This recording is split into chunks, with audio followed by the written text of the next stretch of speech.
So a quick video. Tomorrow is the Canadian Grand Prix, so of course over the last 2 days I've been watching practice and qualifying over and over, and it's been a super interesting weekend. Sergio Perez, of course, had his huge accident 2 weeks ago in Monaco, and he stayed a couple days in the hospital, and he actually stayed a little bit longer than normal because he said he wasn't feeling 100%. But they ended up releasing him, and then he did medical checks, I want to say in Switzerland and there in Monaco. But anyways, he got checked twice. He was fine going into Friday, first practice, and then after FP1, he complained of nausea. He just wasn't feeling well. He was going to be unable to drive. So they ended up calling Pedro de la Rosa, who was at Sauber last year, kind of got the sack with 5 races left in the season, went to McLaren to be a reserve/test driver, and Sauber negotiated with McLaren to get Pedro de la Rosa released so that he could come and race for Sauber this weekend. And they did it. So they rushed him to the pit garage. He still had apparently his McLaren overalls on, and he ended up hopping in and taking over. So he'll be starting at the lovely place of 17th. He was half a second off of Kamui Kobayashi. So that was interesting, and then so many people crashed in the first few practice and qualifying session. Sebastian Vettel had a really big crash in FP1. Not crazy crash, but did a lot of damage. Actually didn't damage the chassis. They thought maybe it hadn't. But crashes were Vettel, I think Sutil, Kobayashi, De La Rosa crashed in, it was either FP3 or, yeah, I think it was the end of third practice. So, interesting stuff there. It seems like probably the common trait between the crashes was, the super soft tires. They bring 2 different dry compounds to each race. This race is the soft and super soft, and the super soft seemed to be taking a couple laps to switch on. So they were going out on the track, and instead of the softer tires hooking right up, they were starting to push them, and they found that their grip wasn't there.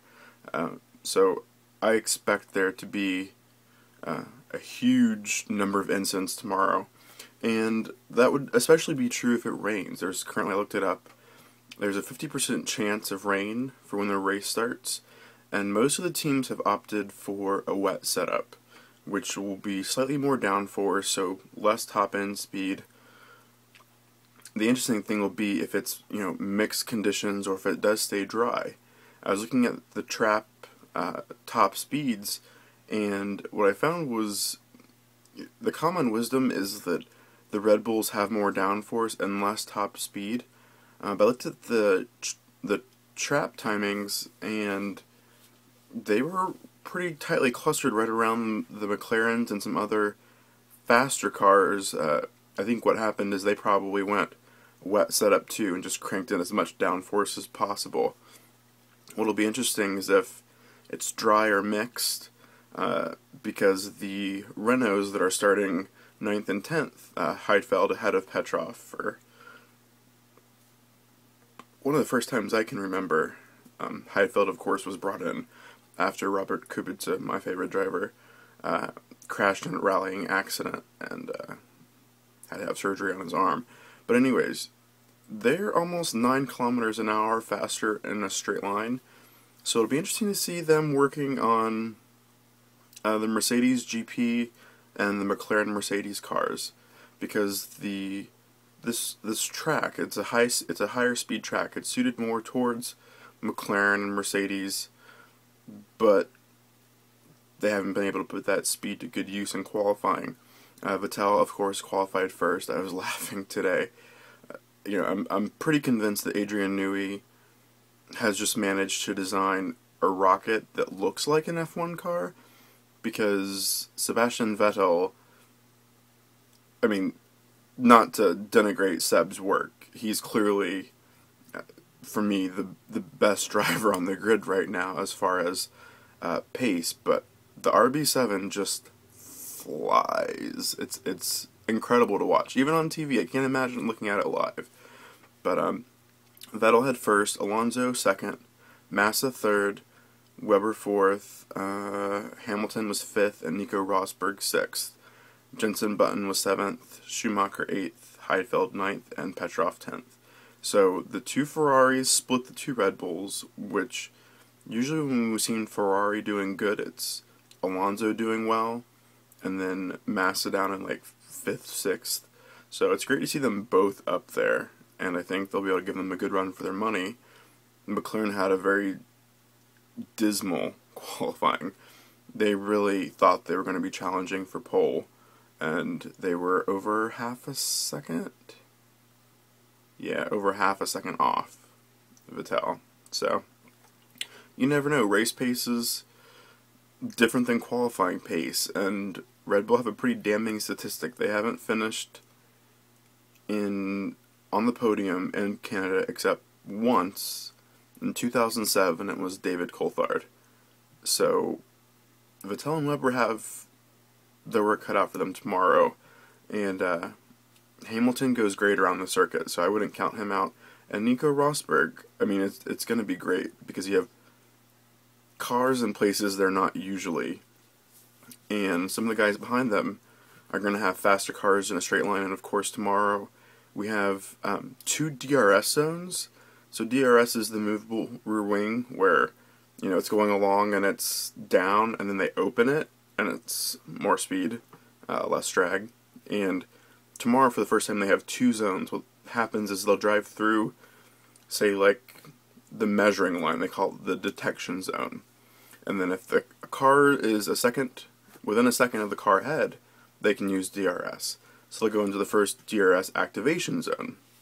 They'll be able to open their rear wing, and then the second DRS activation zone, they'll get to use it again.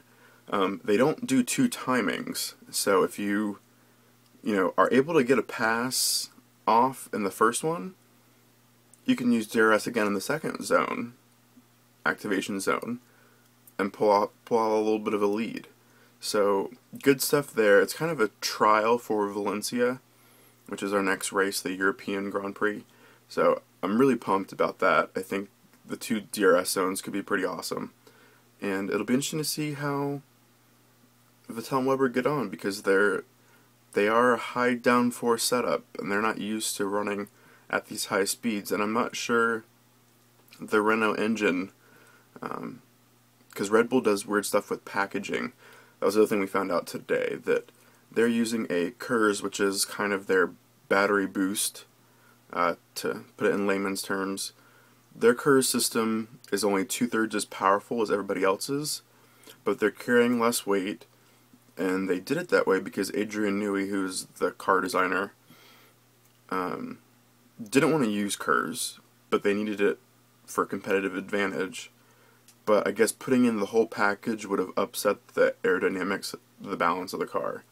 So they developed what is kind of being called the mini KERS, which is a smaller unit, but it's, less compromise, less weight, less complexity. But they've had problems every race, and of course it wasn't anybody's surprise that Mark Webber in third practice didn't get out, because literally his battery pack was on the fritz. But this has been every single weekend it seems like, for Red Bull. One or both of the cars has a huge KERS problem, misses out, or Sebastian Vettel wrecks it in first practice and they have to rebuild his car, in a few hours' time, and they're not making it easy on themselves. I mean, Sebastian Vettel's walking away with the championship. but they're not doing it kind of the easier way. So I'm totally pumped for tomorrow's race. It's a little bit later because it's in Montreal, so it's Eastern Standard Time, so the race won't be over until like 3-ish, so it's a little bit later, especially for the European fans, but anyways, I'm pumped. So, see you guys later.